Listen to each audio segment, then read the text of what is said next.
नमस्कार गुरुजनों, मैं राकेश वर्मा आप सभी का स्वागत करता हूं आपके अपने परिवार एसएन गुरुकुल पर। गुरुजनों, बिहार के शिक्षा विभाग के द्वारा आप सभी नियोजित शिक्षक शिक्षिकाओं के लिए बेहद ही जरूरी अपडेट दिया गया है। बहुत ही बड़ा निर्देश जारी किया गया है। यदि इस निर्देश का आप पालन यथाशीघ्र समय रहते नहीं करते हैं तो आपका शिक्षा विभाग के लिए, बिहार के सरकारी विद्यालयों के लिए, बिहार के सरकारी विद्यालय में पढ़ने वाले छात्र छात्राओं के लिए जो पूरी जवानी का एनर्जी दिया हुआ है, आपके बुढ़ापे में ये सारा व्यर्थ साबित हो जाएगा। आपका बुढ़ापे का सहारा छिन जाएगा और आप बुढ़ापे में दर दर की ठोकरें खाने के लिए मजबूर हो जाएंगे। तो इसलिए गुरुजनों, इस वीडियो में बताए जा रहे इस सूचना को अवश्य ही सुने और जो शिक्षा विभाग के द्वारा निर्देश जारी किया गया है उसे अवश्य ही पालन करें। गुरुजनों,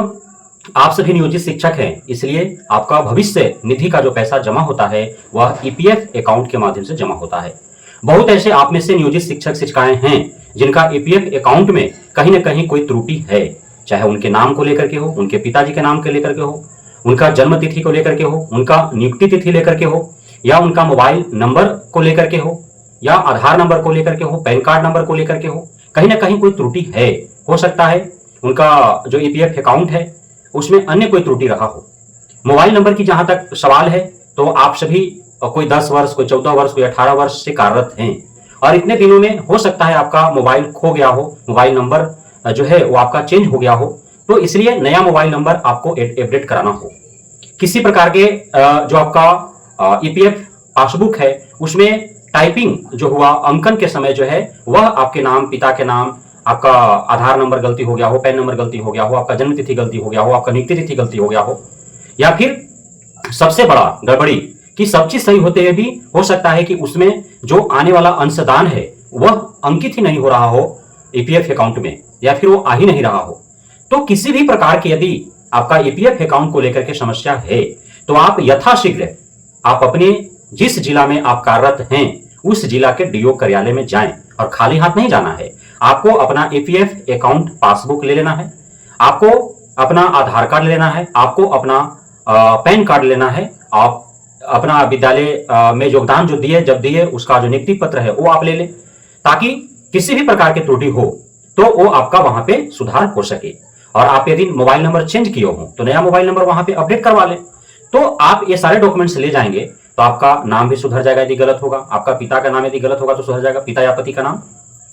आपका यदि मोबाइल नंबर अपडेट कराना हो तो करा लेंगे नया, आपका आधार नंबर यदि गलत हो तो हो जाएगा, आपका पैन नंबर यदि गलत हो तो हो जाएगा, क्योंकि आधार पैन आपको लेकर के जाना है। आपका नियुक्ति तिथि यदि गलत हो तो आपको सुधर जाएगा, आपका जन्म तिथि यदि गलत हो तो आपका सुधर जाएगा, क्योंकि जन्म तिथि आपका आधार कार्ड में भी होगा, जन्म तिथि आपका पैन कार्ड में भी होगा, जन्म तिथि आपका मैट्रिक का मूल प्रमाण पत्र आपको लेकर के अवश्य जाना है। तो कौन कौन से डॉक्यूमेंट्स ले जाना है? आपका ईपीएफ अकाउंट पासबुक, आपका आधार कार्ड, आपका पैन कार्ड, आपका मैट्रिक का मूल प्रमाण पत्र और नियुक्ति पत्र। नियुक्ति पत्र अनिवार्य नहीं है लेकिन लेकर के जाएं। हो सकता है नियुक्ति तिथि में भी आपकी गलती हो, जो है कहीं मंथ गलत हो जाए, डेट गलत हो जाए या ईयर गलत हो जाए, कुछ अंकन में जो है टंकन में हो गलती हो सकता है, तो नियुक्ति पत्र से मिलान करके उसका सुधार हो जाएगा। और आपका डेट ऑफ बर्थ यदि गलत होगा या फिर नाम में आपका या पिता के नाम में गलत होगा तो चूंकि मैट्रिक के मूल प्रमाण पत्र को ही आधार माना जाता है और मैट्रिक का मूल प्रमाण पत्र को यूं कहे कि जन्म प्रमाण पत्र के तौर पर रखा जाता है,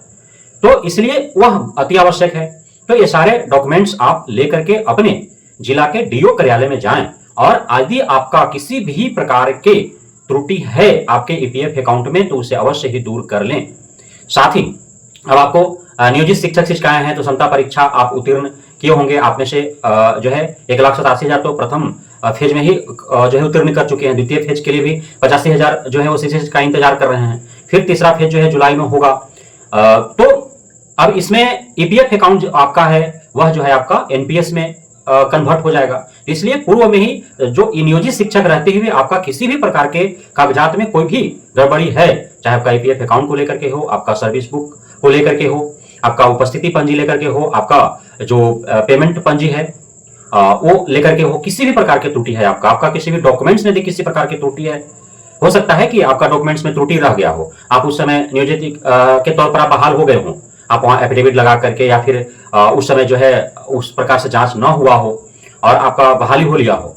आप पैसा देकर के मैनेज करा लिए हो या फिर आपका पहचान वाले वहां पे प्रतिनिधि या अधिकारी हो तो आपका मैनेज हो गया हो और आप इतने दिनों तक चूंकि आपका काम निकल जा रहा है तो आप उसमें सुधार नहीं करवाएं, चाहे आपका कोई भी डॉक्यूमेंट्स हो, मैट्रिक का हो, इंटर का हो, ग्रेजुएशन का हो, आपका सीटेट बीटेट स्टेट का हो, आपका डीएलएड बीएड का हो, आपका जो भी अन्य डॉक्यूमेंट्स जिसमें आप एरिया ऑफ रिजर्व कोटे में है, रिजर्वेशन आपने लिया हो और उसमें किसी प्रकार की त्रुटि हो, तो आप सारे डॉक्यूमेंट्स जो हैं